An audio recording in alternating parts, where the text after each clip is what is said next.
नमस्कार। आकाशवाणी चंडीगढ़ से प्रादेशिक समाचारों के साथ मैं रत्तिका।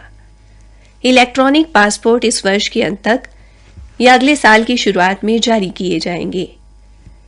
विदेश सचिव डॉक्टर औसाफ सईद ने हैदराबाद में मीडिया से बातचीत के दौरान ये जानकारी दी। उन्होंने कहा कि पासपोर्ट बुक में ई-चिप और अन्य कई विशेषताएं जोड़ी जाएंगी। डॉक्टर सईद ने यह भी कहा कि कानूनी प्रक्रिया के माध्यम से इमिग्रेशन प्रक्रिया को आसान बनाने के प्रयास किए जा रहे हैं। उन्होंने कहा कि इससे अवैध रूप से काम करने वाले एजेंटों की भूमिका समाप्त की जा सकेगी।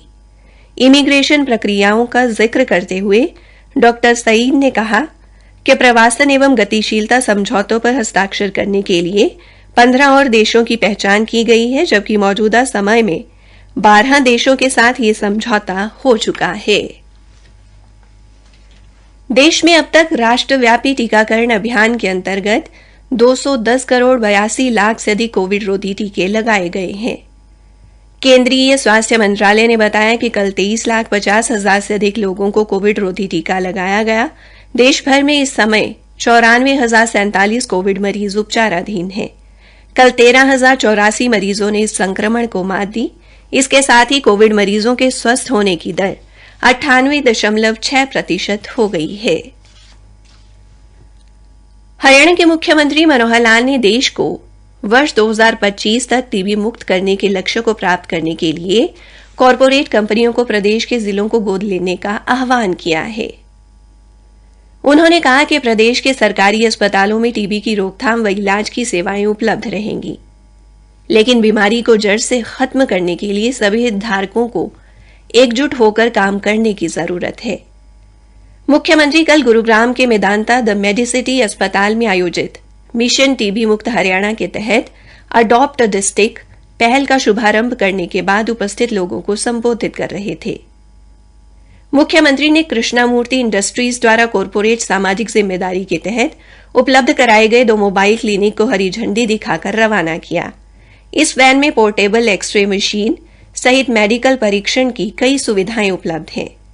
इस अवसर पर मिशन टीबी मुक्त हरियाणा का उल्लेख करते हुए मुख्यमंत्री ने कहा कि विभिन्न कॉरपोरेट कंपनियों ने अभी तक हरियाणा प्रदेश के 11 जिलों को गोद लिया है।